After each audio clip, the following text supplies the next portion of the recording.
Praise the Lord, hallelujah. യേശുവിൽ ഏറ്റവും സ്നേഹം നിറഞ്ഞ മാതാപിതാക്കളെ, പ്രിയ സഹോദരി സഹോദരന്മാരെ, പ്രിയ കുഞ്ഞുമക്കളെ, ഇന്നത്തെ വാഗ്ദത്ത വചനം ആത്മാവിൽ നിറഞ്ഞ് നന്മ ചെയ്ത് കടന്നുപോയ യേശുവിനെ പോലെ പരിശുദ്ധാത്മാവ് നിറഞ്ഞ് നന്മ ചെയ്യുവാൻ ദൈവം നമ്മെ സഹായിക്കട്ടെ. അതാണ് വചനം. നമുക്ക് പ്രാർത്ഥിക്കുകയും ചെയ്യാം. അപ്പോൾ പരിശുദ്ധാത്മാവാണ് നമ്മൾ നയിക്കുന്നത്. ആത്മാവിൻ്റെ അഭിഷേകം ഉണ്ടെങ്കിൽ മാത്രമേ നമുക്ക് നന്മ ചെയ്യാൻ സാധിക്കുള്ളൂ.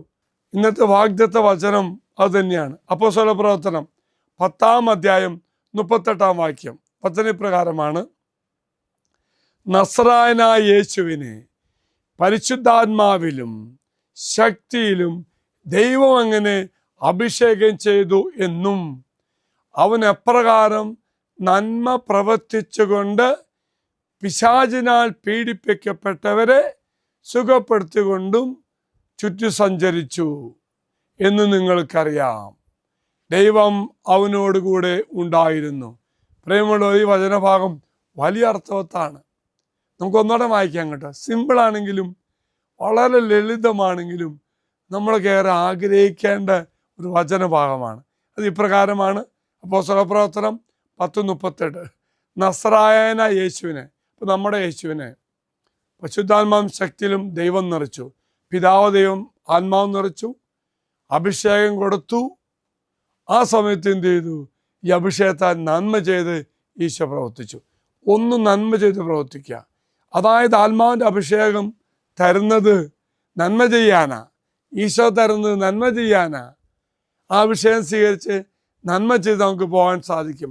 രണ്ടാമത്തെ ഭാഗം, പിശാചിനാൽ പീഡിപ്പിക്കപ്പെട്ടവരെ. അപ്പോൾ പിശാചും പൈശാചി പീഡന അനുഭവിക്കുന്ന മക്കളെല്ലാം കർത്താവ് ഫ്രീ ആക്കി, ഡെലിവറൻസ് കൊടുത്തു, വിടുതൽ വാങ്ങിച്ചു കൊടുത്തു. വീണ്ടും എല്ലാവരെയും സഹായിച്ച് രോഗങ്ങൾ സുഖപ്പെടുത്തി ചുറ്റി സഞ്ചരിച്ചു. ഇങ്ങനെ ചെയ്യാൻ സാധിച്ചത് എങ്ങനെയാണെന്നറിയാമോ? അതായത് ഈശോയ്ക്ക് പരിശുദ്ധാത്മാവിൻ്റെ അഭിഷേകം ഉണ്ടായിരുന്നു, പിതാവായ ദൈവം കൊടുത്ത അഭിഷേകം ഉണ്ടായിരുന്നു. എങ്കിൽ പ്രിയമുള്ളവരെ, നാമും പ്രാർത്ഥിക്കുമ്പോൾ യേശു അഭിഷേകം നമുക്ക് തരും കേട്ടോ. അങ്ങനെ അഭിഷേകം കിട്ടിക്കഴിയുമ്പോൾ യേശുവിനെ പോലെ നന്മ ചെയ്യുവാൻ, യേശുവിനെ പോലെ സൗഖ്യം കൊടുക്കാൻ, യേശുവിനെ പോലെ ബന്ധിച്ച് പ്രാർത്ഥിക്കാൻ നമുക്ക് സാധിക്കും. അപ്പോൾ ഈ പ്രത്യേക അഭിഷേകം ലഭിക്കാൻ വേണ്ടി നമുക്കിന്ന് പ്രാർത്ഥിക്കാം. പഴയ നിയമത്തിലൊക്കെ പ്രത്യേക ദൗത്യത്തിന് വേണ്ടിയാണ് ഈ അഭിഷേകം, തൈലാഭിഷേകം കിട്ടുന്നത്. പക്ഷെ പുതിയ നിയമമായപ്പോൾ അതെല്ലാവർക്കും കിട്ടി. അർത്ഥമാക്കുന്നത് നാം എല്ലാവരും യേശുവിനെ പോലെ നന്മ ചെയ്യണം, മറ്റുള്ള ചേർത്ത് വെക്കണം, മറ്റുള്ള സ്നേഹിക്കണം. എങ്കിൽ പ്രിയമുള്ളവർ, രണ്ട് കാര്യം. ഒരു കാര്യം, നിങ്ങൾ വചനം ഒന്ന് മറ്റു മക്കൾക്ക് പങ്കുവെക്കണം. ഇത് കേൾക്കുമ്പോൾ അവർ നന്മയെന്നറിയും, അവന് ശുശ്രൂഷയും, അവൻ നിന്നെ കർത്താവ് അനുഗ്രഹിക്കും. പോരാത്തതിന് പ്രിയമുള്ളവർ, ഇത് നമ്മുടെ ഉത്തരവാദിത്വമാണ്, നന്മയാണ്. യേശുവിനെ പോലെ അഭിഷേകത്തിൽ നിറഞ്ഞുകൊണ്ട് എല്ലാ മക്കളെയും സഹായിക്കാൻ. എങ്കിൽ പ്രിയമുള്ളവർ, ഈ ദിവസം ഒരു അനുഗ്രഹീത ദിവസമായി മാറണം. എങ്ങനെയാണെന്നറിയാമോ? നീ ചിന്തിക്കണം, നീ പ്രാർത്ഥിക്കണം. കർത്താവ് എങ്ങനെയാണ് എല്ലാവർക്കും നന്മ ചെയ്ത്, പൊന്നു ദൈവമേ നീ ജീവിക്കാനുള്ള വലിയ കൃപ എനിക്ക് ദൈവം തരണമേ എന്ന് പ്രാർത്ഥിക്കാം കേട്ടോ.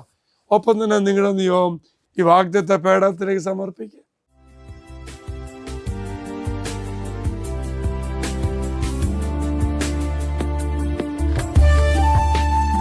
ഇത് നിങ്ങൾ സമർപ്പിച്ച നിങ്ങളുടെ എല്ലാ നിയോഗങ്ങളും അൾത്താരയിലേക്ക് അച്ഛൻ സമർപ്പിക്കുന്നു. ദൈവം നിങ്ങളെല്ലാവരും അനുഗ്രഹിക്കട്ടെന്ന് പ്രാർത്ഥിക്കുന്നു. മറക്കരുത്, നന്മ ചെയ്ത കർത്താവ്, ആ കർത്താവിനെ പോലെ നമുക്ക് നന്മ ചെയ്യുവാൻ ദൈവം കൃപ തരട്ടെ. നമ്മുടെ കർത്താവായ ശമിശാ കൃപയും പിതാവായ ദൈവത്തിൻ്റെ സ്നേഹവും പരിശുദ്ധാത്മാവിൻ്റെ സഹവാസം കൂടെ ഉണ്ടായിരിക്കട്ടെ, ഇപ്പോഴും എപ്പോഴും എന്നേക്കും. ആമീൻ. ഒരു നല്ല ദിവസം ആശംസിക്കുന്നു.